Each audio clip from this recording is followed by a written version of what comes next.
Kalau kita tak tekan, air dia stop. So kita tekan ni kan, gitu air dia keluar. Siapa pernah ada masalah macam ni? Kalau nak basuh baju, kena cabut satu hos, lepas habis basuh, kena pasang balik. Saya guna satu pipe sambungan yang panjang, air pula tak kuat. Memang leceh. Sampailah saya jumpa penyambung ni. Ini adalah two-way valve splitter. Senang cerita, tegas dia adalah untuk bahagikan satu saluran pipe jadi dua saluran sesuai kalau rumah jenis tak banyak punca pipe. Alat ni ada injap auto stopper. Bila kepala hos mesin basuh tolak pin kat dalam tu ke atas, saluran akan terbuka. Jadi air boleh mengalir masuk ke mesin basuh. Bila hos ditanggalkan, spring dalam tu tolak balik pin ke bawah dan terus tutup lubang air. Kalau hos tercabut masa pipe tengah on, air akan auto stop terus. Tak adalah drama kebanjiran di dalam rumah. Nampak tak dua tombol silinder kat atas tu? Itu kepala pipe. Maksudnya korang boleh buka sebelah kiri atau sebelah kanan atau kedua-dua sekaligus. Sebelum mula, sediakan dulu peralatan yang diperlukan. Saya gunakan soket penyambung pipe jenis female. Saiz penyambung 0.5 inci, saiz standard yang biasa kita guna untuk pipe di rumah.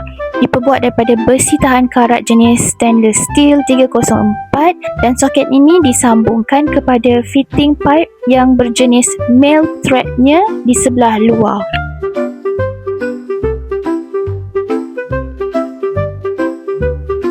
Okey, apa tunggu lagi? Jom kita start. First step, tutup stopcock utama rumah tu dulu untuk elakkan air memancut semasa pemasangan. Sini, jadi saya boleh salurkan dari situ ke sini. Ini punca air yang saya ambil lah. So satu akan pergi tandas, satu lagi akan pergi ke mesin masuk. Langkah kedua, buka hos yang asal ni guna spana. Tak perlu tenaga hak pun. Tunggu air dulu. Okay, cabut dulu. Tak kat sini dia male dengan male dia tak boleh nak masuk. So kita boleh fitting lah. Fitting untuk masuk ke dalam ni, okey. So pasangkan tali tip putih ni. Balut bahagian benang skru yang nak masuk dinding tu dengan tip putih. Balut ikut arah jam dalam 10 ke 15 lilitan. Jangan kedekut tip ni. Kalau tak balut, nanti air menitis pula. Sekarang masukkan fitting female ke batang pipe kat dalam dinding tu. Pusing pakai tangan dulu pelan-pelan. Bagi ngam masuk benang tu, barulah ketatkan pakai spana. Tapi jangan ketat sangat tau, nanti patah. Pasang yang ni.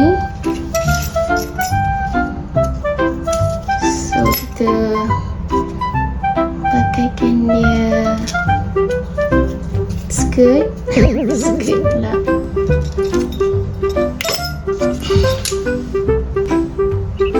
Sekarang skrukan male valve tadi masuk ke dalam lubang fitting female yang kat dalam dinding tu. Pusing pakai tangan dulu pelan-pelan bagi ngam masuk benang dia, baru ketatkan pakai spana. Paling penting, pusing bagi saluran air tu keluar menghadap arah yang senang korang nak pasang hos nanti. Saya kena letak ini dekat atas sebab ini pendek. Fitting dia saya kena buat dekat belah atas lah. Pasang balik hos tangki flush kat salah satu lubang keluar valve tu. Ketatkan pakai tangan, lepas tu pusing sikit dengan spana nak bagi lagi kemas.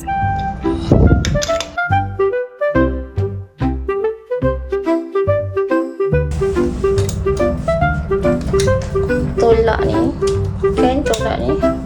Lepas tu masukkan dia dalam ni. Okey. Jadi macam ni lah. Aduh, hai kelakar lah. Okey, ni kalau fitting dia ke bawah cantik lah. Sebab dia tak berapa ngam.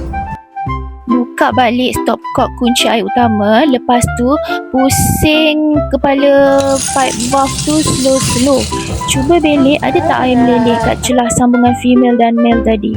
Kalau tak menitik, power korang dah rasmi jadi plumber professional.